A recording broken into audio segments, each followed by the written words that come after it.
Fonder une famille, c'est du bonheur, des joies, des doutes et des combats qui sont propres à chacun et qui soulèvent beaucoup d'interrogations. Je suis Pauline et je suis la créatrice du podcast Ma Petite Famille. Dans ce podcast, vous écouterez des récits singuliers, authentiques et inspirants de parents qui partageront leur histoire, du désir de fonder leur famille au quotidien avec leurs bambins. Je vais converser avec des parents anonymes ou plus connus, que vous suivez peut-être sur les réseaux sociaux, pour vous proposer, de par ces rencontres, un maximum d'histoires enrichissantes, bienveillantes et déculpabilisantes. Vous retrouverez tous les 2e et 4e vendredis de chaque mois un nouvel épisode. Pour suivre l'actualité du podcast, des invités et de ma vie de maman, rejoignez la communauté Ma Petite Famille sur Instagram. Et si vous aimez les épisodes, je vous invite à laisser une note de 5 étoiles sur votre plateforme d'écoute privilégiée et avec un petit commentaire. Cela permet, au-delà de me faire très plaisir, de faire connaître le podcast au plus grand nombre. Je vous en remercie. Avant de vous embarquer dans ma conversation avec mon invité, je souhaitais vous faire découvrir la marque Atelier Amage. Vous cherchez un cadeau de naissance unique et pratique? La gamme d'accessoires de pierriculture proposée a été conçue pour le quotidien des parents. Vous serez séduit par les motifs intemporels et spécialement dessinés pour la collection. La personnalisation des pièces est faite en Bretagne. Vous êtes sûr de faire plaisir avec un cadeau unique réalisé avec amour. Rendez-vous sur atelier-amage.fr pour en savoir plus. Maintenant, place à l'épisode. Bonne écoute. Bonjour Sandra, merci beaucoup d'avoir accepté mon invitation pour témoigner de ton histoire à mon micro. J'ai eu la chance de te rencontrer parce que tu m'as invitée au lancement de ton livre, donc j'ai déjà été super heureuse d'être invitée et en fait à te rencontrer, tu es tellement rayonnante que je suis tellement heureuse de t'avoir au micro. Merci Pauline, merci à toi de m'avoir invitée. Je suis ravie d'être à ton micro aujourd'hui. Eh ben, on va tout de suite commencer. Est-ce que tu pourrais te présenter, dire qui tu es, d'où tu viens, de qui est composée ta famille et ce que tu fais dans la vie actuellement? Donc je m'appelle Sandra Ambos, j'ai 39 ans. Je suis originaire du sud-ouest de la France, où j'ai grandi avec mes 3 frères. Donc je suis originaire d'une famille de 4 enfants. J'ai passé aussi une grande partie de mon enfance en Afrique. Et puis à 20 ans, j'ai fait une école de commerce. Et ensuite, j'ai travaillé pendant 7 ans chez L'Oréal, où j'étais directrice marketing. Et puis, il y a 10 ans, je suis devenue maman. Et c'est là où j'ai eu donc Mila, qui a 10 ans aujourd'hui, Paco, qui l'a suivi et qui a 7 ans aujourd'hui. Et je suis mariée à Corentin depuis presque 15 ans. Et puis, dans ma vie professionnelle, il y a eu un grand shift justement au moment où je suis devenue maman, puisqu'il y a 10 ans, j'ai quitté L'Oréal pour me consacrer au bien-être des mamans. D'abord à travers la marque Ilado, qui propose des rituels bien-être pour les mamans et les bébés, inspirés des traditions des mamans du monde, parce que j'ai toujours eu ce goût du voyage, peut-être lié aussi à mon enfance africaine. Et puis ensuite, j'ai créé un podcast de méditation il y a 3 ans qui s'appelle Naissance d'une maman, qui était une manière pour moi d'aller un petit peu plus loin dans l'accompagnement de la maternité. Et puis plus récemment, comme tu le disais, j'ai écrit un livre. Donc c'était un rêve depuis toujours d'écrire un livre. Et pour moi, assez naturellement, après le podcast, j'ai eu envie de prolonger encore et finalement d'accompagner d'un peu plus près encore les mamans, main dans la main, tout au long de leur grossesse, depuis la découverte du test de grossesse positif jusqu'au 1 mois de leur bébé. Et donc le livre Merveilleuse est sorti le mois dernier et c'est là que j'ai eu en effet l'occasion de te rencontrer avec beaucoup de joie. Alors déjà, donc tu disais que dans ton enfance, tu as vécu en Afrique. Est-ce que c'est là aussi où tu t'es dit, en voyant peut-être une autre façon d'aborder sa maternité, que toi, si tu voulais être maman demain, tu aurais une autre vision que plus occidentale? Alors c'est sûr que la place de l'enfant, est très différente en Afrique. Alors déjà, bon, les familles sont beaucoup plus nombreuses. Donc moi, j'étais au Nigeria, puis au Congo et donc il y a une vision hyper, c'est une vision de la maternité qui est pas intellectualisée, contrairement à notre vision occidentale et tu sens que c'est, très intuitif, en fait, que les mamans, elles ont beaucoup d'enfants, qu'elles savent très bien se débrouiller. Elles ont une vision de la vie aussi, qui est dans un lâcher-prise qui est, très intéressant à observer de l'extérieur, comme une espèce de confiance à toute épreuve et parfois ça se termine mal aussi. Tu vois, j'étais enfant et j'étais aussi confrontée à la mort en couche de certaines personnes que je pouvais connaître dans mon entourage. Donc je pense que ça m'a permis de voir la maternité comme quelque chose paradoxalement de très joyeux, de très simple. Les femmes, elles allaitent, tu les vois allaiter, partout, tout le temps, alors que là, on est en train de réapprendre qu'on peut allaiter partout, tout le temps, mais là-bas, c'est complètement spontané. Et puis, c'est aussi, à travers cette expérience de vie en Afrique que j'ai pu, voilà, parce qu'en Afrique, on avait peu de distractions extérieures, il y avait pas de cinéma, il y avait pas on vivait un petit peu en cercle fermé et donc moi je j'ai ça a été un moment très fondateur pour ma famille. C'est là où ma mère, est tombée enceinte de mon troisième frère, donc j'avais 11 ans à l'époque et donc on avait école que le matin, donc les après-midi, j'étais avec ma mère, avec, mon frère et donc on j'ai pu vraiment aussi observer cette maternité de très près, au plus proche de ma mère, ce que j'aurais probablement pas pu vivre si j'avais été, dans un système scolaire en France, avec toutes mes activités, enfin, c'est sûr et c'est marrant parce que c'est la première fois que je me posais la question, mais c'est sûr que ça a influencé ma vision de la maternité et aussi ce que j'ai pu constater, c'est que la maternité, malgré tout, aussi différente soit-elle d'un endroit à l'autre, il y a beaucoup d'universalité dans la maternité et c'est aussi ce qui m'a donné envie de créer Ilado. Puisque Ilado donc s'inspire des rituels des mamans du monde et j'ai vu des rituels africains, donc il y en a par exemple qu'on explore sur le site, sur le e-shop d'Ilado, mais voilà, il y a quelque chose d'assez beau dans cette universalité. Le lien qu'on ressent pour chacun de nos enfants est unique et pourtant, d'un bout à l'autre du globe, je pense que les mamans, elles ressentent aussi certaines, émotions, partagées, et les rituels de bien-être justement sont facilement exportables et facilement, partageables parce que ça parle à tous. Tout de suite, tu t'es dit que tu voulais être maman ou tu t'es dit: «On verra bien dans la vie, je fais peut-être ma carrière»? Parce que comment on fait, pour passer de directrice de chez L'Oréal à Ilado? C'est vraiment une transformation, la maternité? Je crois que, j'ai toujours rêvé d'être maman et je crois que ça fait partie du sens de la vie pour moi, en tout cas. Et tu vois, quand j'étais, enfant, j'étais, le genre de petite fille qui avait tout le temps sa poupée avec elle, qui était ma fille, quoi. Elle avait un prénom, elle avait un deuxième prénom, je l'habillais, je l'amenais partout avec moi jusqu'à très tard. Tu vois, je me souviens encore en sixième. e ça peut paraître bizarre quand on voit les générations d'aujourd'hui, mais j'étais toujours avec, ma poupée et j'ai toujours rêvé d'être maman et quand ma mère est tombée enceinte de mon frère, donc j'étais en sixième, j'avais 11 ans et c'est là où j'ai posé ma poupée pour pouvoir m'occuper vraiment d'un vrai bébé, tu vois? Donc il y a eu ce prolongement-là et pendant quelques années, j'étais vraiment sa deuxième petite maman. J'adorais m'occuper de lui. C'était, ouais, c'était je me s enfin, quand j'y repense, je revois très bien mon petit frère. J'ai du coup pu observer la grossesse de ma mère, j'ai pu l'observer allaiter, et c'était très fort pour moi et c'est vrai que ça m'a toujours donné envie et après, c'est comme si la raison avait pris le dessus et que, la société un peu nous remet sur les rails, quoi. Ben, être maman, c'est pas un métier, donc être femme au foyer, c'est pas, une ambition dans la vie et donc je me suis plongée à fond dans mes études et j'ai été comme dans un tunnel en mode pilote automatique jusqu'à ce que, j'ai envie à nouveau, enfin que ce désir revienne quand c'était le bon moment parce que ça y est, j'avais coché les autres cases, bah, j'avais rencontré, mon mari, on s'était donc mariés, j'avais acheté mon appartement, j'avais passé le cap pour être directrice marketing parce qu'avant d'être directrice marketing, il y avait plein d'étapes hiérarchiques et c'est comme si à ce moment-là, je me suis donné à nouveau le droit d'exprimer mon envie d'être maman parce que, voilà, tout était en place dans mon environnement extérieur. Mais voilà, ça a quand même toujours fait partie de moi. Donc, quand tu tombes enceinte, tu te renseignes beaucoup, sur, la grossesse, la maternité? Tu suis un parcours, de préparation à la naissance, on va dire standard avec une sage-femme ou c'était un peu différent? Alors la maternité en elle-même, la grossesse, l'accouchement, était pas quelque chose qui m'impressionnait et qui me faisait peur parce que j'avais l'impression d'avoir pu l'observer beaucoup autour de moi. J'ai suivi des cours de préparation plutôt classiques. En plus, c'était donc il y a presque, 11 ans maintenant. On était moins bon alors Instagram, était à ses débuts, on était moins autour de cette vision, en tout cas dans mon environnement, il n'y avait pas cette, séparation accouchement physio, accouchement, médical. En tout cas, moi j'étais pas dans cette vision-là. Moi, j'avais simplement envie d'accueillir ma fille, dans le respect, dans l'amour, dans le calme.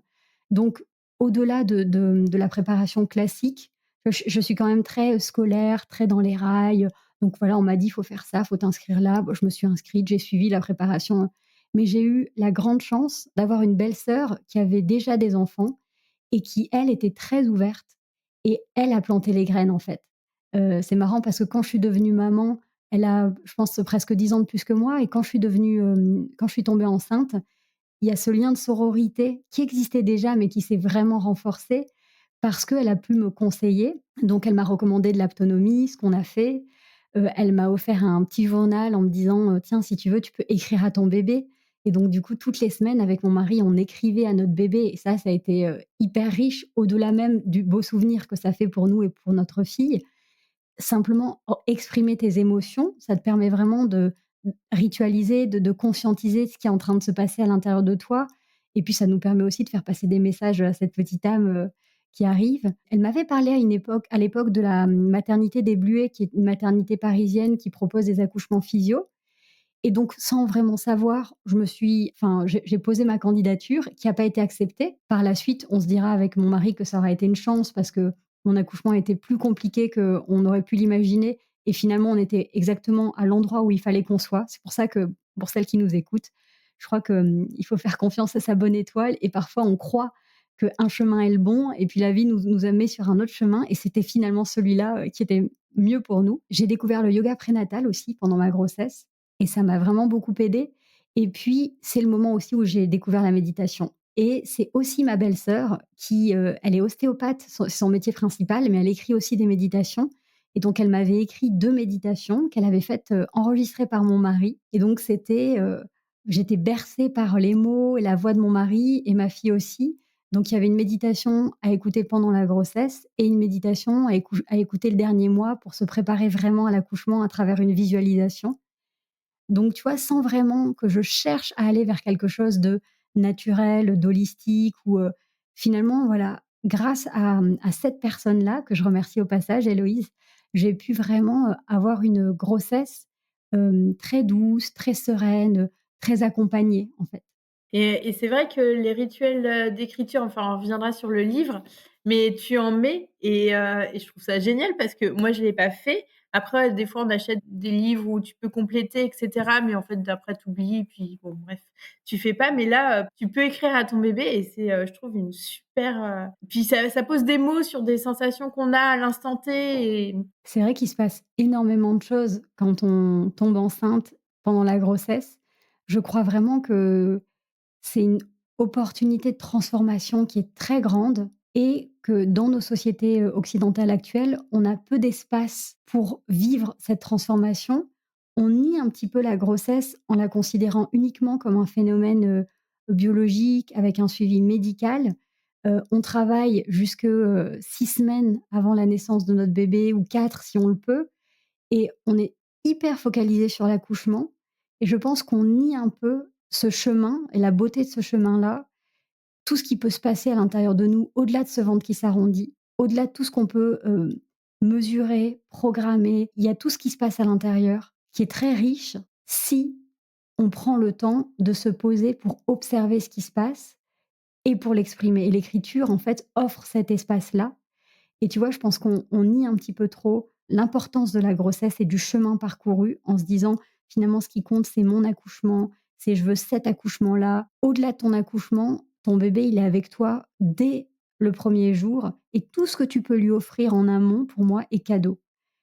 Parce que parfois, on culpabilise de ne pas avoir offert à notre bébé ou su lui offrir la naissance dont on aurait ou pu lui offrir la naissance dont on aurait rêvé pour lui.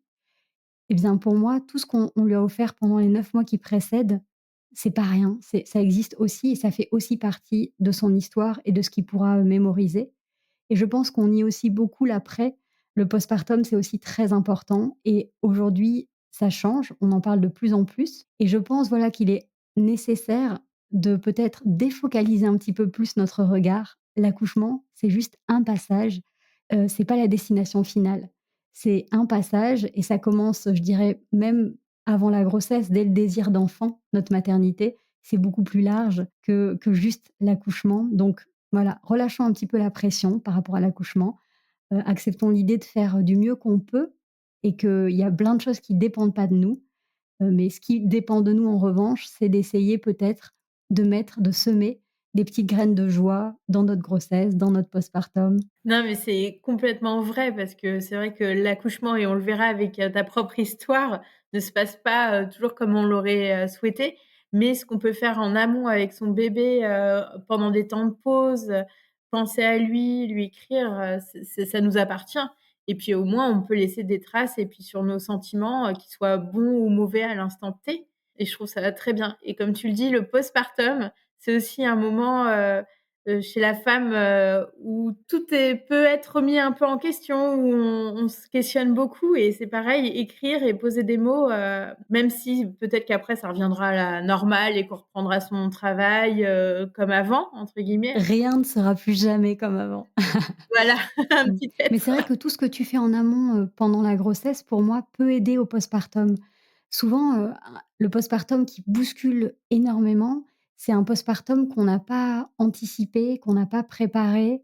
Alors bien sûr, tout ne se prépare pas, mais tout ce que tu peux faire en amont et tout ce que tu peux accueillir en amont, en toi, peut t'aider quand même à vivre ton postpartum en te sentant un petit peu plus préparé. Et c'est aussi des éléments pratiques, hein, très, terre à terre que tu peux mettre en place, mais c'est aussi ce qui se passe à l'intérieur de toi. Si déjà, par exemple, pendant la grossesse, tu as cheminé sur, ton lien à ton corps et tu as accepté l'idée que ça prendra peut-être du temps, que ton corps, se retrouve, parce que je pense que tu ne retrouves jamais ton corps tel qu'il était avant, mais tu peux retrouver a une certaine énergie, tu peux, voilà, reposer redéfinir les contours de ton corps, de ton nouveau corps de maman. Enfin, tout ce que tu peux faire en amont, il y a un lâcher prise que tu peux faire en amont qui peut t'aider aussi pendant le postpartum.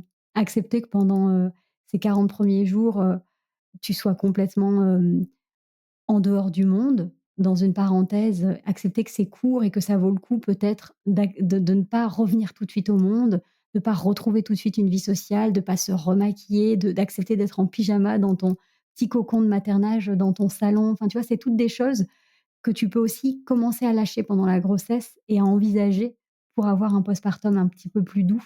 Et alors, comment s'est passée, toi, ta grossesse, plutôt, sereine avec de l'autonomie, de la méditation? Tu as pris ton congé, maternité, enfin, à la fin ou tu as été un petit peu arrêtée, Non, j'ai fait avant? classique, tu vois? Bonne élève, il faut s'arrêter là, OK, je m'arrête là, je vous suis, dites-moi ce qu'il faut que je fasse et je fais. Et donc après, l'accouchement en tant que tel, comment s'est-il passé? Donc 3 semaines avant la date prévue d'accouchement, j'ai un rendez-vous, classique, enfin un rendez-vous qui était programmé à l'hôpital. Donc j'ai accouché à l'hôpital franco-britannique à Levallois et donc j'arrive au rendez-vous et là, elle me prend la tension, la sage-femme. Et elle me regarde, elle prend la tension, elle regarde ce qu'indique le tensiomètre, puis elle me regarde, puis elle regarde la tension et elle se dit: Je pense que mon tensiomètre fonctionne pas».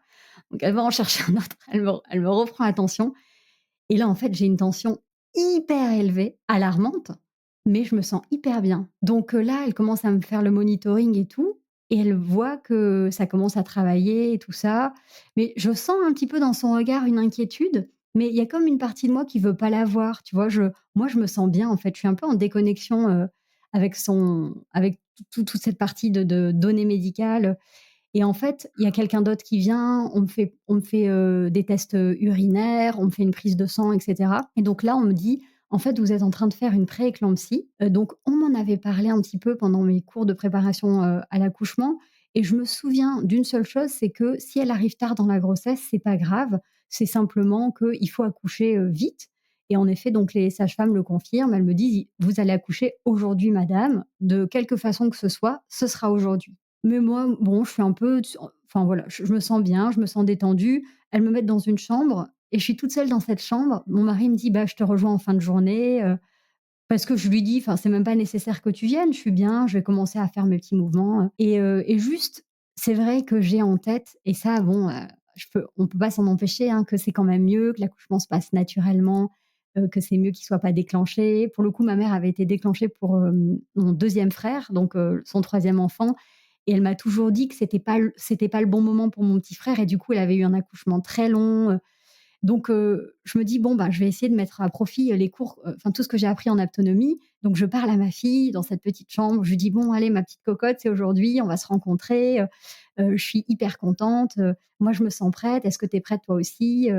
Essayons de faire en sorte que ça se passe, naturellement, Et là et ça, c'est hyper amusant, mais à peine j'ai terminé de lui parler que je perds les os et donc tu vois, ce simple fait-là m'a mis dans une bulle de confiance. Je me suis dit: «OK, en fait, elle est avec moi ma fille, elle a tout compris, on est prêtes toutes les 2 et ça se fera aujourd'hui». Et donc même s'il y avait cette épée, de Damoclès de la prééclampsie, voilà, moi j'ai été très confiante, l'accouchement s'est mis en place naturellement. La sage-femme rentre et je lui dis: «Je viens de perdre les os». Elle me dit: «Quoi? Vous avez perdu les os?» Je dis: «Oui, oui». Bah, tout se passe de manière assez calme et détendue et ensuite donc mon mari me rejoint en fin de journée, donc j'ai commencé à faire le travail par moi-même et on se met nos musiques, on fait les petits gestes d'autonomie. Nous, on est complètement dans notre bulle et en fait, ce qu'on voit pas, c'est l'inquiétude du personnel médical qui est quand même réelle. Vous le voyez pas ou ils vous le disent pas? Enfin, Alors ils ne nous le disent pas, à part le mot prééclampsie, ils nous ont rien dit et tout l'accouchement et ça, je pense que c'est un cadeau pour nous aussi, ils ont pas montré de signes qu'ils étaient alarmistes, ils nous ont un petit peu laissé je pense que alors ils nous regardaient parfois un peu amusés, genre: «Mais ils sont complètement perchés ces 2 là», parce qu'on avait la même musique en boucle, d'ondes je sais pas quoi, tu sais, les fréquences, et puis à un moment donné, elle me dit, «Ah bah», je dis: «J'ai l'impression que votre bébé est rêveur, il regarde vers le haut» et moi hyper, voilà, naïvement, je dis: «Ah ben, en autonomie, on en avait parlé, est-ce que vous pouvez d'abord voir si mon mari peut lui-même, demander à ma fille de se retourner?» Enfin, on les amusait un petit peu par notre naïveté, je pense, mais je pense que l'innocence aussi a du bon. Et pour le coup, mon mari, il était pas du tout lui non plus. Parfois, le mari, dans ce cas, prend un peu, tu sais, l'énergie, du personnel médical et la maman est seule un petit peu dans sa bulle. Là, on était vraiment à 2 et donc ce qu'on a juste senti, c'est que vu la tension très élevée, très vite, ils m'ont proposé la péridurale. Je m'étais pas dit que j'accoucherais avec ou sans péri, je m'étais dit: «Je ferai du mieux que je peux». Aujourd'hui, je sais que si on veut accoucher sans péri, il suffit pas de se dire: «Je fais du mieux que je peux», il faut vraiment, bah, le préparer. À l'époque, tu vois, c'était pas du tout une préoccupation pour moi et donc là, ma fille naît et donc on l'accueille et c'est un moment, magnifique, on lui parle, je lui chante la berceuse que je lui chantais pendant sa grossesse, donc on reste vraiment sur notre petit nuage et c'est là, en fait, où on s'est rendu compte que c'était pas qu'une prééclampsie. On s'est rendu compte, en fait, que c'était une prééclampsie avec complication, une complication sévère qu'on appelle le syndrome HELP. Donc la prééclampsie, ça touche, 1 à 2 des grossesses et la complication sévère, ça touche 10 des prééclampsies. Donc c'est 0,01 des grossesses et en général, le syndrome HELP, tout comme la prééclampsie, se solutionne par l'accouchement. Puisqu'en fait, c'est comme si le placenta, d'après ce que j'ai compris, devenait toxique pour le corps, d'où l'urgence à accoucher. Sauf que dans mon cas, en fait, ce syndrome HELP, il s'est prolongé et donc j'ai toujours, la sonde enfin, ils me mettent une sonde urinaire parce que mes reins, fonctionnent pas bien. J'ai toujours, du coup, j'ai mes plaquettes qui sont très, très basses. On me fait des perfusions de fer. Enfin, il se passe plein de trucs médicalement que je comprends pas bien. À un moment, on évoque la possibilité d'envoyer ma fille dans un autre hôpital, mais moi je l'allaite. C'est trop important, enfin c'était très important et hyper naturel pour moi, donc j'allaite ma fille. Là, il y a encore un petit peu ce contraste où nous, on essaye tant bien que mal de faire comme si de rien n'était, mais on commence à sentir l'inquiétude du personnel médical et je me souviens de ce moment, donc ça faisait 3 jours que j'avais accouché, il y a la chef de service qui arrive, donc une femme très imposante, autour d'elle, il y avait des internes et puis elle s'assoit dans ma chambre, elle me regarde sur mon lit et elle demande à ses internes: «Mais elles vont où ces plaquettes? Elles partent bien quelque part?»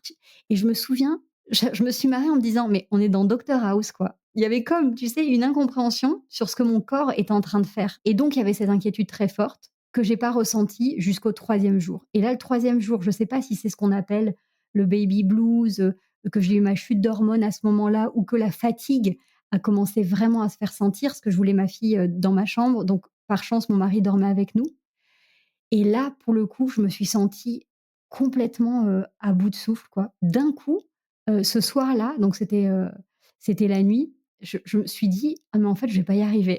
J'étais vidée, mais même de l'espérance de pouvoir un jour sortir parce que du coup, on n'avait pas de date de sortie en me disant: «Mais en fait, je vais pas être capable. Je vais pas être capable de sortir, je vais pas être capable, de m'occuper de ma fille». Je me suis dit: «En fait, je suis déjà complètement à bout de souffle alors qu'elle a 3 jours», et je voyais bien que comme j'avais pas non plus de gens qui me disaient: «Ça va aller, il y a des signes positifs». Il y avait aucun signe positif, en fait, à ce moment-là. Donc l'inquiétude était toujours à l'extérieur et je pense que mon corps et mon esprit ont fini par sentir cette énergie d'inquiétude et en fait, le lendemain matin, ma belle-mère qui est, psychothérapeute, elle me dit: appelle ta mère. Parce que ma mère était pas là, ma mère habitait encore à l'étranger à l'époque et je me souviens que, c'est vrai, même pendant ma grossesse, le fait de ne pas avoir ma mère près de moi, ça m'a préoccupée, tu vois? Comme si il y avait une transmission qui était absente et que j'avais pas, ce qu'il fallait pour y arriver toute seule. Mais tu vois, dans cette société où c'est bien d'être forte, de pas exprimer, tu vois? J'ai pas exprimé le besoin, de ma mère et là, ma belle-mère donc me dit: «Tu sais, ça s'appelle le syndrome HELP, peut-être qu'il faut que tu appelles ta mère à l'aide et que c'est d'elle dont tu as besoin. Moi, je t'adore, mais je remplace pas ta maman, et donc j'appelle ma mère en lui disant: «Bon, il y a un truc qui va pas, j'ai besoin de toi». Elle arrive le lendemain matin, elle prend le premier avion, on était à la veille de Noël, elle laisse, mes frères, mon père pour venir à mon chevet et le lendemain, quand elle arrive, vraiment, je sens que c'est le moment où je deviens mère. C'est comme si l'accouchement s'était prolongé, prolongé, tant que j'avais pas eu ce lâcher prise et quand elle est arrivée, j'ai lâché prise.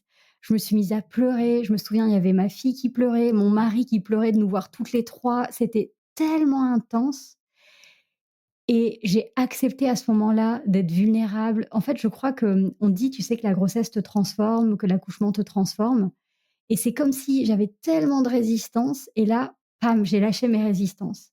J'ai accepté que, il fallait, aussi, demander de l'aide, faire confiance au corps médical, et je pense qu'il y a quelque chose de l'ordre de la réparation qui s'est produit à ce moment-là. Tu vois, moi, j'étais une petite fille très, autonome, très débrouillarde, à jamais vouloir qu'on l'aide.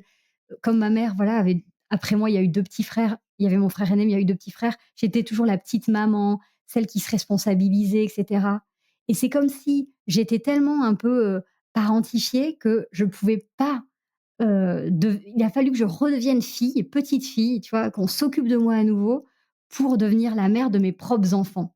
Enfin, en tout cas, de ma fille à ce moment-là. Aujourd'hui, c'est l'analyse que j'ai faite et que voilà, parce que j'ai beaucoup échangé ensuite. C'était un événement qui a été très brutal malgré tout pour moi, tu vois? Parce que je me souviens la veille de l'arrivée de ma mère, j'ai vraiment cru que j'allais mourir, en fait. J'ai vraiment cru, quand je te dis, j'ai l'impression que j'y arriverai pas. J'ai cru que j'allais mourir et il y a une partie de moi qui l'avait accepté et j'avais ma petite fille sur moi et je me souviens, elle pesait, même pas 3 kilos et je me suis dit: «Mais c'est mon ancre, en fait». Elle était tellement posée sur moi et je sentais son amour sur moi, je sentais et je me suis dit: «Mais en fait, je peux pas la laisser», tu vois? Et c'est aussi pour ça quand ma belle-mère m'a proposé cette solution «appelle ta mère», j'ai saisi la perche et je me suis dit: «OK, encore un petit effort», quoi, tu vois? Mais donc ça a été hyper intense pour moi d'un point de vue émotionnel. Il y a eu vraiment un avant, un et un après et je suis plus la même personne aujourd'hui. Avant, j'étais vraiment quelqu'un, bah, voilà, j'étais, tu sais, en mode pilote automatique, comme je le disais, à vouloir cocher toutes les cases, à vouloir, réussir professionnellement, travailler chez L'Oréal, gagner beaucoup d'argent. J'étais dans une vision très yang, très masculine, dans la performance, dans le faire, et depuis mon accouchement, il y a quelque chose qui s'est réveillé en moi avec la maternité, où je suis beaucoup plus dans l'acceptation de ce qui est, je fais beaucoup plus confiance à mon intuition, je m'en fous beaucoup plus du regard, que peuvent avoir les autres et j'accepte aujourd'hui cette part de vulnérabilité et du coup, voilà, ça a été un accouchement très intense, plus émotionnellement que physiquement. Parce que physiquement, finalement, une fois que ma mère est arrivée, toutes les variables, se sont remises, à la hausse, mes plaquettes, mes reins sont remis à fonctionner, toute la rétention d'eau que je faisais du coup et enfin voilà, tout s'est remis et mon corps vraiment, chapeau, je le remercie parce qu'on oublie parfois de les remercier, mais franchement, je pense que ça a été une expérience hyper intense parce qu'en 1 semaine, je pense que j'ai perdu 15 kilogrammes, de avant d'être maman, j'étais tout le temps au régime, faire gaffe et tout et tu Est-ce vois, que c'est L'Oréal depuis ça peut-être? Non? C'est l'image, bah, ouais, il y avait ça. Il y a l'image et puis même ado, tu sais, nous, on a eu l'adolescence, enfin, nous, on jouait à la Barbie, on avait, l'adolescence, en plein «Parce que je le vaux bien», L'Oréal et tout. Moi, tu vois, c'était Claudia Schiffer le modèle. Tu vois quand même un petit peu pour notre génération, la manière dont on voyait notre corps dans le miroir par rapport à ce qu'on voyait dans le elle, tu vois? Et finalement, après cet accouchement, mais c'était fini. Tu vois? J'ai tellement lâché toutes les couches, enfin beaucoup de couches, j'en ai encore, je crois que c'est le chemin d'une vie de lâcher ces couches de croyances limitantes et cetera. Mais voilà, tout s'est transformé et donc c'est le moment où j'ai décidé de ne plus retourner chez L'Oréal, que ça n'avait plus de sens pour moi, cette vie-là, ça n'existait plus. Il y avait plus ce futur, donc j'ai décidé de rester à la maison, de m'occuper de ma fille pendant 1 an, de créer ma propre entreprise pour le bien-être des mamans. Et ça, tu as été toujours soutenue par ton mari? J'avais déjà planté la graine un petit peu parce que, pour la petite histoire, en fait, au moment où j'ai voulu devenir maman, ça marchait pas. Enfin, ça a mis du temps. Alors, peut-être certaines mamans qui m'écoutent trouvent que c'est pas longtemps, mais ça a pris 1 an. Et pendant 1 an, enfin moi qui avais toujours tout programmé dans ma vie, le prochain voyage, la prochaine réunion, la prochaine étape, je me suis rendu compte qu'en fait, l'arrivée d'un bébé, ça se programmait pas. Et donc, au bout d'1 an, je me suis dit: «OK, il y a peut-être quelque chose qui bloque». Je pense que c'est peut-être aussi ma belle-mère qui m'a mise un peu sur ce chemin et donc sans passer un accompagnement médical, j'ai ouvert l'espace pour un accompagnement émotionnel et donc j'ai été voir, une psy et on a creusé et en effet, j'avais une vraie résistance. Bon alors, la peur de grossir, donc là, j'avais vu aussi une énergéticienne, donc là, la peur de grossir, elle me dit: «Oh là là, mais en fait, tu es pas prête parce que tu refuses d'imaginer que tu puisses, après avoir fait autant de régimes, accepter, de voir la balance, et c'est vrai, quand elle me l'a dit, je me suis dit: «Mais oui». J'avais peur de pas être, capable sans ma mère, tu vois? Oui, vous avez vraiment un lien fort avec ta maman, ça se ressent. La maternité a recréé ce lien, tu vois? C'était un peu comme si avant je disais: «Ouais, bah, laisse-moi». Moi, elle était femme au foyer et puis, tu vois, moi, je me suis un peu construite en opposition en me disant: «Bah, moi, je vais travailler, moi, je vais réussir, moi, je vais faire comme papa», tu vois? Donc je me suis vachement construite en opposition jusqu'au moment où la maternité nous a réconciliés vraiment et moi, j'avais ce modèle-là d'une maman au foyer, hyper généreuse, hyper présente, presque même dans le sacrifice, on peut dire, dans le dévouement, en tout cas et ça, en fait, c'était la plus grande résistance qui m'empêchait, je pense, de tomber enceinte, c'est que je me disais: «Je ne peux pas être chez L'Oréal et être la maman que j'ai envie d'être» et donc sans même savoir ce que je ferais, avant même de tomber enceinte, quand j'étais encore chez L'Oréal, j'avais déposé les statuts d'une société, sans savoir ce que j'en ferais et c'est la semaine où j'ai déposé les statuts que je suis tombée enceinte. Donc quand même mon mari, pour répondre à ta question, tu vois, il savait un petit peu. Simplement, au départ, je m'étais dit: «Je continuerai, à travailler chez L'Oréal jusqu'à ce que je gagne suffisamment d'argent». On se dit tout un peu ça, hein, quand on monte sa boîte. Sauf que pour moi, c'est carrément impossible parce que tant que tu fais pas le all-in, tant que tu mets pas les 2 pieds dans ta boîte, en réalité, c'est très, très difficile, je pense, de la faire fonctionner. Mais en tout cas, tu vois, je m'étais dit: «Bah, je retournerai chez L'Oréal. Après, je ferai les 2, enfin les 3, maman, L'Oréal et ma boîte et quand je gagnerai suffisamment, j'arrêterai L'Oréal». Mais après mon accouchement, je me suis vraiment, rendue compte que c'était pas possible. Donc j'ai prolongé mon congé mat. Ensuite, j'ai posé un congé création d'entreprise et puis finalement, au bout d'1 an, j'ai demandé une rupture conventionnelle parce que pour moi, c'était évident que je ne pourrais plus travailler chez L'Oréal et c'est vrai que ça a été assez, je pense, pas difficile pour l'entourage, mais difficile à comprendre pour l'entourage. Il y avait un peu, tu sais, cette impression que c'était un peu enfin, que c'était les hormones, que je reviendrai vite sur le droit chemin.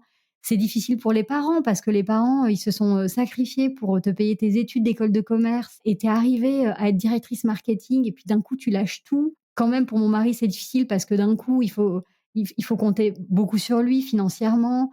Donc ouais, je pense que ça a été quand même difficile et du coup, moi, ça m'a fait beaucoup douter. Là, c'est pas un podcast d'entrepreneuriat, mais ça m'a fait quand même beaucoup douter un long moment et puis un jour, je me suis dit: «Allez, là encore, il faut que je lâche cette couche».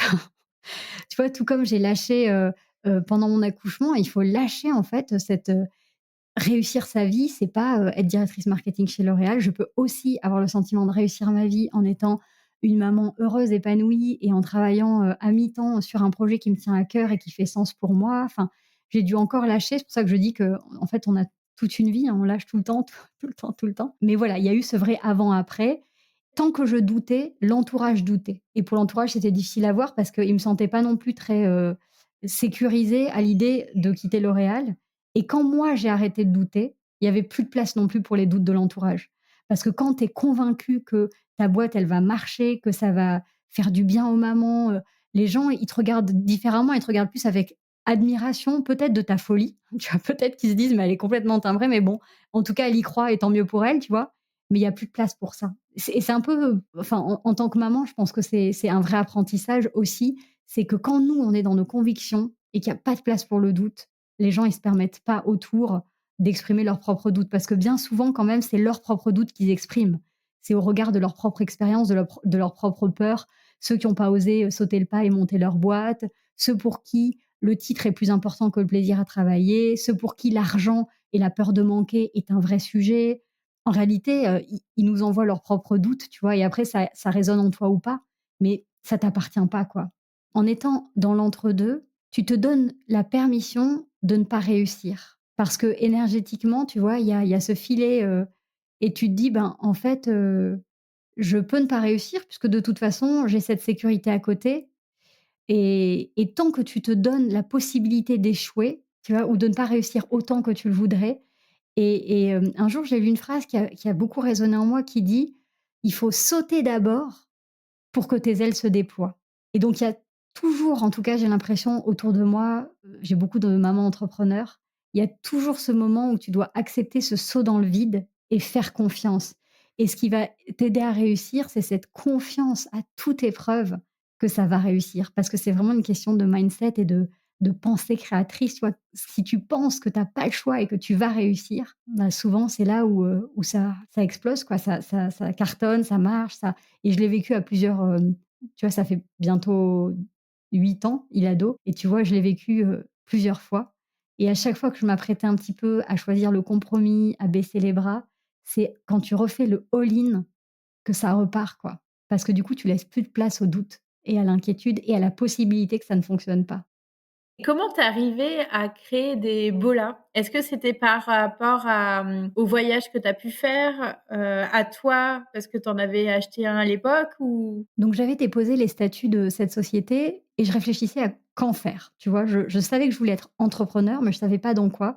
Je savais que je voulais la liberté, la créativité et l'équilibre que ça pourrait m'apporter et donc j'ai envisagé plein de trucs différents et puis un jour, je suis tombée sur un article sur le bolat de grossesse et comme ça réunissait 2 éléments qui me tiennent à cœur, qui est le voyage et la maternité, je me suis dit: «OK, en fait, je vais créer une marque, qui sera autour des rituels des mamans du monde et je vais commencer par le bolat de grossesse. Parce que le bolat de grossesse, c'est ce bijou de lien entre la mère et l'enfant. C'est un bijou qui est hyper symbolique et en même temps qui est une vraie source de bien-être pour la maman qui va être apaisée par ce son, qui va pouvoir entrer en lien avec son bébé. C'est une invitation à une grossesse sereine et en lien avec son bébé. Donc c'est ça qui m'a donné envie de faire des bolas de grossesse. Et pendant 3 ans, Ilado, c'était uniquement une marque de bolas de grossesse. Et puis peu à peu, voilà, j'ai ouvert à d'autres traditions, l'emmaillotage, les plantes, à infuser, les pierres de lithothérapie. Ça me nourrit en fait, tu vois? Aujourd'hui, Ilado, ça me nourrit et puis je grandis avec Ilado et ça, c'est assez chouette. Je pense que nos enfants nous font grandir. Je pense que tu confirmes. Mais quand on est entrepreneur, nos marques aussi nous font grandir d'une certaine façon. Parfois dans la difficulté, hein, parfois on est poussé dans nos retranchements. Mais du coup, voilà, Ilado, s'est étoffé au fil des années, un peu comme, on plante une graine et puis la graine pousse, tu vois? C'est vraiment ça aujourd'hui. Parce que tu as commencé toute seule, donc tu as dû aller voir les fournisseurs et cetera et puis là maintenant vous êtes combien? Alors quand j'ai commencé, à l'époque, donc quand j'étais, en congé mat et que je réfléchissais à cette marque, il y avait mon amie Célia qui était une amie d'enfance qui était en Afrique avec moi et Ilado, c'est le nom d'une presqu'île africaine où on allait en vacances ensemble et donc on était toutes les 2 enceintes et on s'est dit: «OK». Elle était prête aussi à développer cette marque avec moi, donc on était 2 associées et après finalement, au moment où moi j'ai fait le all-in en demandant une rupture conventionnelle, à L'Oréal, elle a fait le all out et elle est rentrée, elle est retournée dans son entreprise et elle a quitté la marque. Donc on était 2 et on a fait exactement ce que tu dis. On a commencé par aller chercher des fabricants, des fournisseurs, on a fait le site internet, et donc on faisait ça sans vraiment avoir, de timing et de deadline. On se disait: «OK, on le fait comme on peut» et donc je me souviens, on était avec nos bébés en congé mat de 1 mois sur le banc à Asnières-sur-Seine, on était voisines aussi et à valider les premiers prototypes d'Ebola, et donc aujourd'hui, bah, il y a un grand chemin parcouru, tu vois? Aujourd'hui, donc maintenant je suis plus en région parisienne, on est installé en Bourgogne et donc j'ai, à côté de chez moi, à 5 minutes, je loue, des locaux qui font 150 carrés. On a internalisé la logistique. Maintenant, j'ai 3 employés. On est vendu dans plusieurs, je pense dans peut-être entre 100 et 200, points de vente en France et à l'étranger. On est dans toutes les boutiques Natalis, donc il s'est vraiment passé quelque chose, tu vois? Et je crois que j'ai jamais regretté une seconde d'avoir sauté. Moi, j'en ai 3 parce qu'à chaque grossesse, j'en achetais un. C'est une chouette idée de se dire chaque grossesse est unique, chaque enfant est unique et je suis unique et je suis différente d'une grossesse à l'autre. Alors bien sûr, c'est pas que j'encourage, les mamans à acheter, 3-4 bolas, mais c'est un petit plaisir le bola qu'on se fait, tu vois? Et j'aime bien en effet l'idée, que chaque enfant a son bola et puis chaque bola a une symbolique et tu vois, en fonction de ta grossesse, tu vas aller chercher la symbolique qui te parle à ce moment-là. Pour, un enfant, tu vois, où pendant ta grossesse, tu te sens un petit peu, pleine de doutes ou de peur, bah, tu vas choisir le bola bonne étoile parce que tu as l'impression qu'il va te protéger. Pour, un enfant qui arrive après une fausse couche, tu vas aller vers le bola arc-en-ciel parce que c'est comme ça que tu imagines ton bébé, c'est ton petit bébé arc-en-ciel. Enfin, tu vois, je trouve ça assez intéressant d'aller chercher une symbolique qui te parle, et qui va te porter une certaine énergie qui va t'accompagner pendant ta grossesse. Après la création d'Ilado, vous avez voulu, agrandir la famille et alors cette grossesse-là, comment s'est-elle passée? Beaucoup plus sereine, je suppose? Ou pas? Mon mari, lui, était moins serein parce que ce qu'on nous a dit, c'est que, il y avait de grandes chances, que je refasse, la prééclampsie. Quand on fait une prééclampsie avec syndrome HELLP, je crois qu'il y a 20 de chances que tu la refasses pour ta deuxième grossesse et même quand le gynécologue, obstétricien, après l'accouchement, tu sais, il y a un rendez-vous, après le premier accouchement, elle m'a dit: «Posez-vous la question d'avoir un second enfant ou pas?» ce que j'ai trouvé assez brutal, mais en même temps, et mon mari avait gardé un petit peu ça en tête, lui, tu vois? Nous, on est dans nos hormones, on est dans, le maternage, tu vois? Et donc, mais pour moi, c'était évident que je n'aurais pas un seul enfant, j'avais confiance, je crois, au fond de moi, parce que je pense qu'il y a une partie de nous qui sait et puis il y avait la méditation était rentrée dans ma vie, donc je me nourrissais de cette confiance intérieure, donc moi, ma grossesse, la deuxième, elle a été hyper, sereine. Mon mari était un petit peu plus inquiet, mais du coup, il y avait plus de suivi médical parce que c'était une deuxième grossesse beaucoup plus suivie, c'était directement des rendez-vous à l'hôpital, on vérifiait beaucoup plus encore pour cette histoire de prééclampsie et l'accouchement s'est hyper bien passé. J'étais pas non plus en mode, accoucher sans péridurale. Peut-être parce qu'après ce premier accouchement, je me suis rendu compte que le principal, c'est quand même qu'on soit tous en bonne santé et comme j'ai ce côté très, tu vois, spontanément, je te disais dans la performance, dans le faire et tout, si je m'étais mis dans l'optique d'accoucher sans péridurale, ça aurait pris le pas sur tout. J'aurais eu l'impression que c'était préparation au marathon et qu'il fallait et en fait, je crois que j'avais pas envie de ça, j'avais pas envie d'associer mon accouchement à de la performance. J'avais envie juste d'être dans l'accueil, donc j'ai accouché dans le même hôpital. Je suis tombée sur une sage-femme extraordinaire qui m'a fait chanter, qui a montré à mon mari les points d'acupression pour aider, la descente du bébé, qui m'a sorti des ballons, et du coup, tu vois, j'ai réussi, jusqu'à je pense, jusqu'à 6 à tenir sans péridurale, ce qui fait que l'accouchement a quand même été plus rapide que le premier. Et puis après, voilà, mon bébé est arrivé. Alors lui, il est arrivé le jour du terme. Je sais pas, il y a une partie de moi qui savait que c'était ma dernière grossesse et j'aimais tellement être enceinte que je pense que mon petit garçon là, il voulait juste me rendre heureuse. «Bon maman, je reste, je reste». Le jour où j'ai accouché, c'était le jour du rendez-vous où là, ils allaient plus ou moins me dire: «Bon madame, on déclenche» et là encore, tu vois, la veille, je lui dis: «Écoute, c'était prévu le 10 octobre, c'est aujourd'hui, donc maintenant c'est quand tu veux». Et pareil, les contractions se sont déclenchées. Alors pour lui, j'ai pas perdu les os, mais voilà, j'étais à la maison, je pense que pour un deuxième, tu es quand même plus détendu. Enfin, après, ça dépend beaucoup de la manière dont tu as vécu ton premier accouchement. Mais il y avait une partie de moi qui me disait: «Franchement, si tu t'en es sorti du premier, le deuxième, piece of cake». Et tu vois, il est arrivé à terme, il faisait 4 kilos. Enfin, moi, je mesure 1,56 m et pourtant, bah, tout s'est hyper bien passé. Enfin, j'ai pas eu d'épisode ni pour l'un ni pour l'autre. J'avais une confiance aveugle dans mon corps. Je me suis dit: «S'il a été capable le premier coup» et puis en plus là, enfin, quand on a décidé d'avoir, le deuxième, il est arrivé en une semaine. Enfin, tu vois, tous les signaux étaient au vert. J'avais vraiment l'impression que désormais, je faisais confiance à mon corps et je crois qu'il s'agit énormément de confiance quand on parle de grossesse et d'accouchement et ça m'a vraiment aidée à bien vivre cette deuxième grossesse. Et puis voilà, quand mon petit Paco est arrivé après Mila, je me suis dit: «Ça y est, la famille est au complet. Merci», tu vois? Et j'ai pas voulu tenter, le troisième en me disant: «Je suis déjà tellement contente de ce que j'ai, de l'équilibre qu'on a créé», tu vois? Pourtant, À la base, je pense que je me serais imaginée maman de 3, de 4. Mais après ma première expérience, quand même, je me suis dit: «Il y a plein de choses qu'on ne peut pas contrôler, il y a plein d'aléas».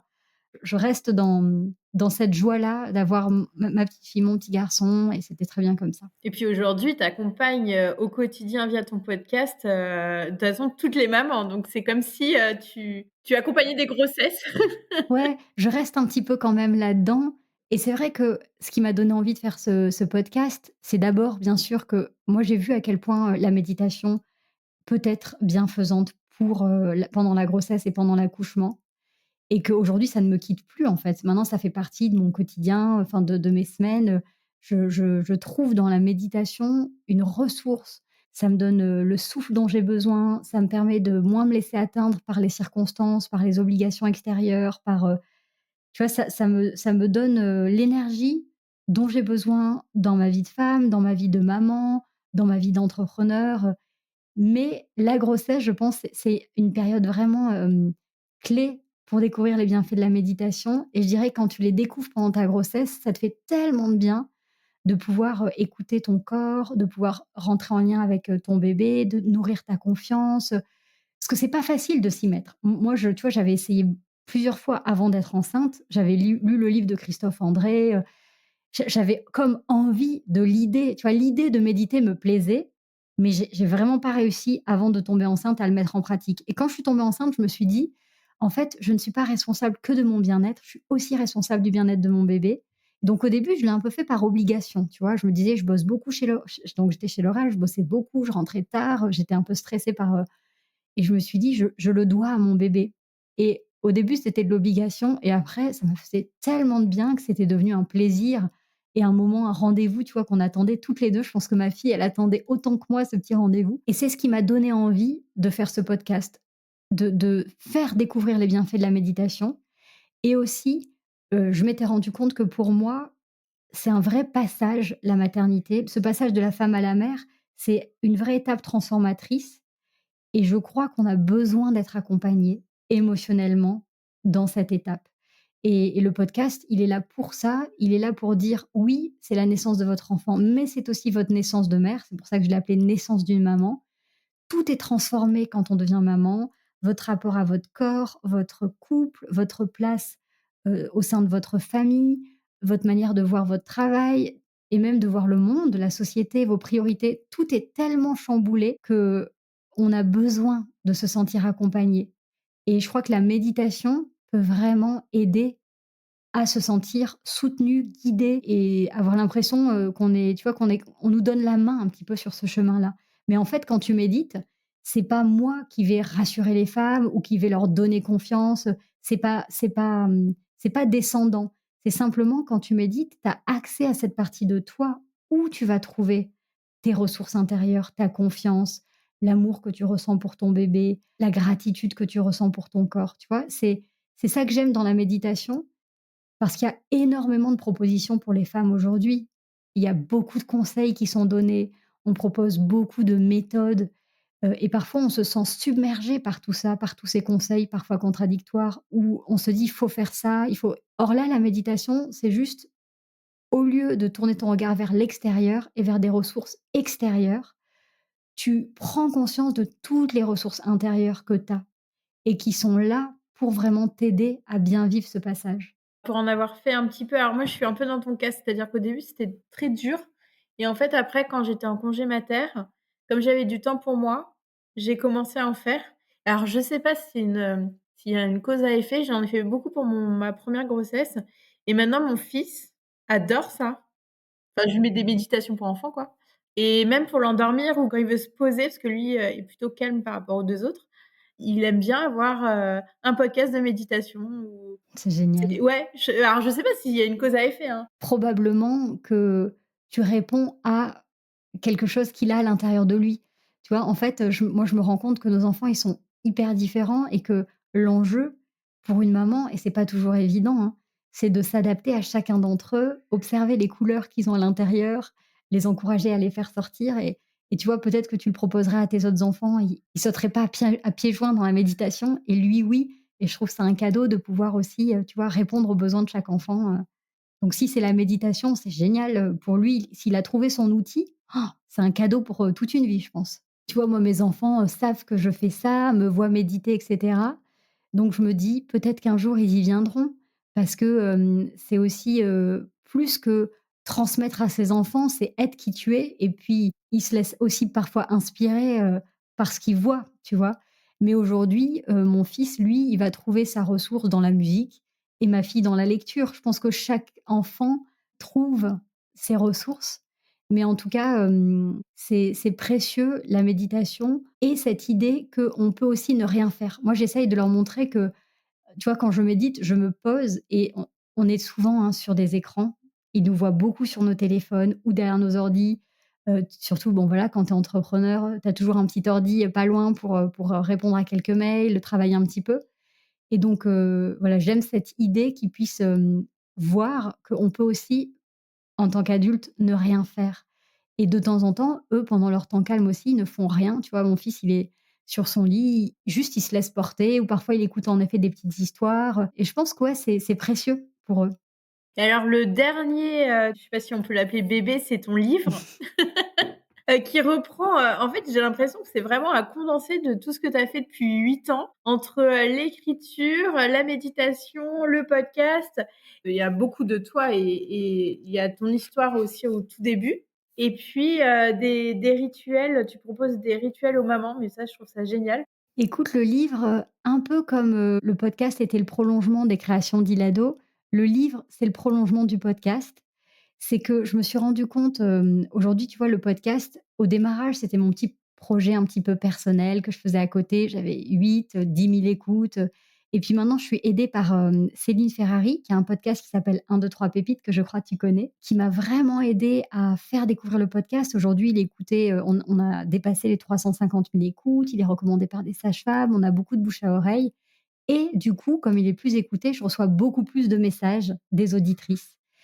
Et la plupart des messages, elles venaient, elles me racontaient ce qu'elles étaient en train de vivre et elles me disaient: «Quelle méditation tu me recommandes? Quel épisode tu me recommandes?» Et donc je leur faisais comme une petite prescription en disant: «Ah bah tiens, là, tu peux écouter, tu viens de faire une fausse couche, tu peux écouter ça. Tu viens de découvrir le sexe de ton bébé qui est pas celui que tu espérais, tu peux écouter ça. Tu as une peur précise, liée à ton accouchement, tu peux écouter ça». Et je me suis rendu compte qu'en fait, le podcast, c'est génial parce que c'est gratuit et parce que tu as accès à un catalogue de méditation dans lequel tu peux venir piocher.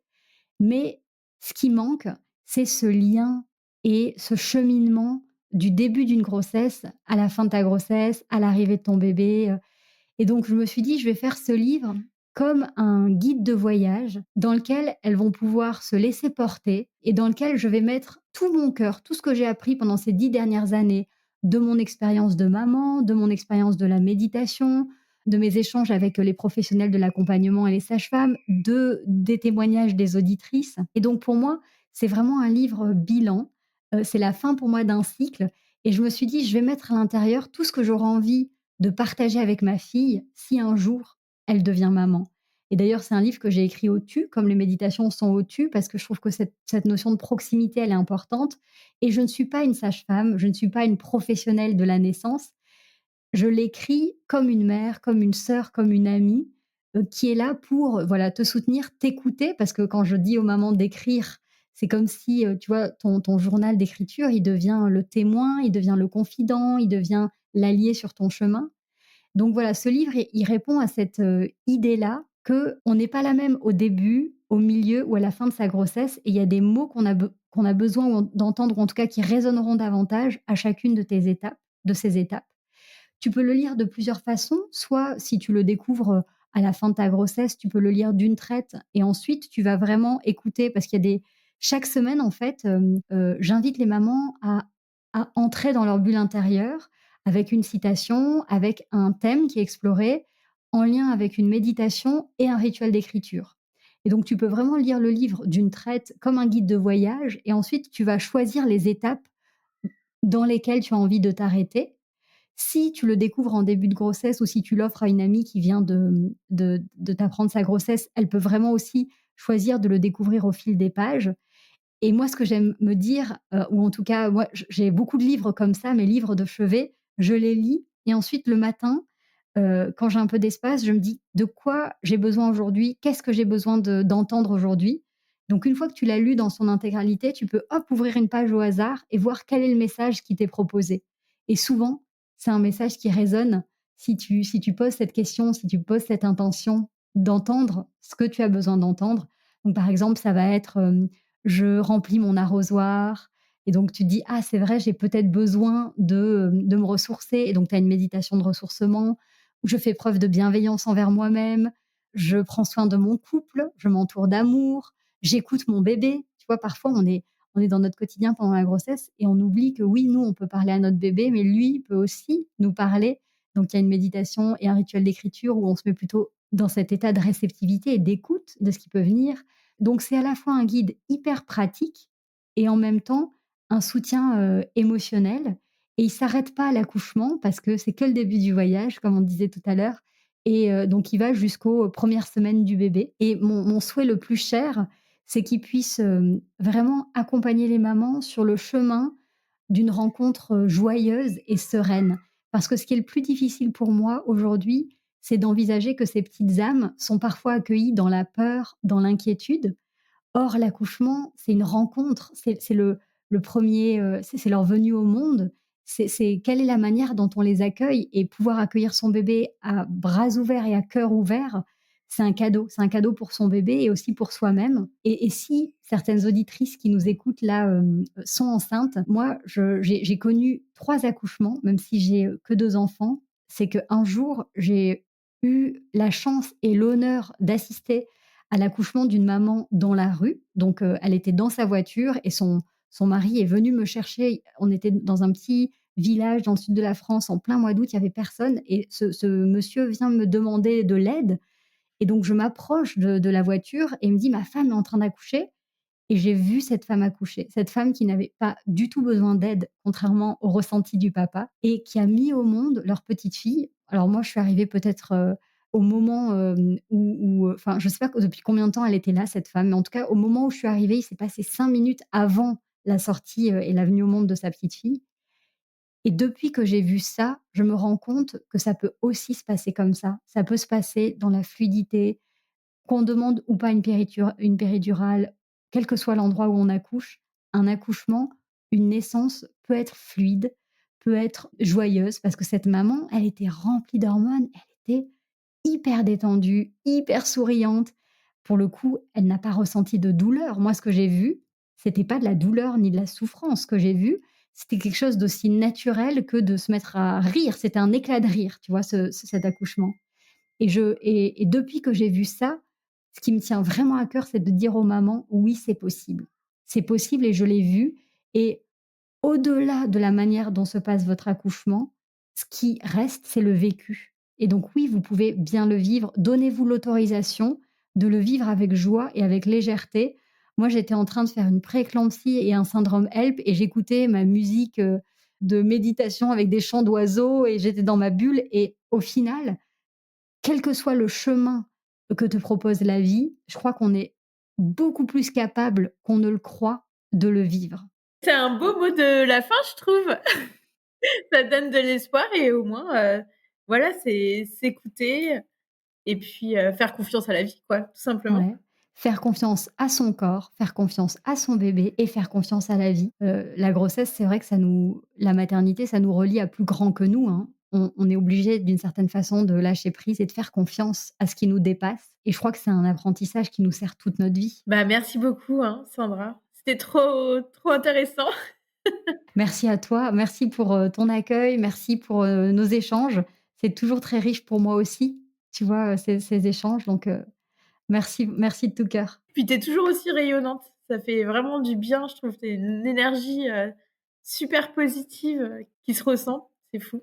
J'ai de la chance de faire ce que j'aime. C'est ce qui me donne l'impression de ne jamais travailler. Je remercie parce que, voilà, j'ai vraiment la chance d'avoir beaucoup de plaisir que ce soit Ilado, le podcast, maintenant l'écriture qui est une vraie partie de ma vie.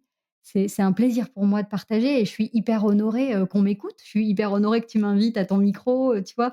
C'est honorant aussi d'avoir cet espace, d'expression et de partage. Pour moi, c'est cadeau. Là, tu as des nouvelles choses, dans les tuyaux pour les prochaines années ou tu t'arrêtes là? Un oracle?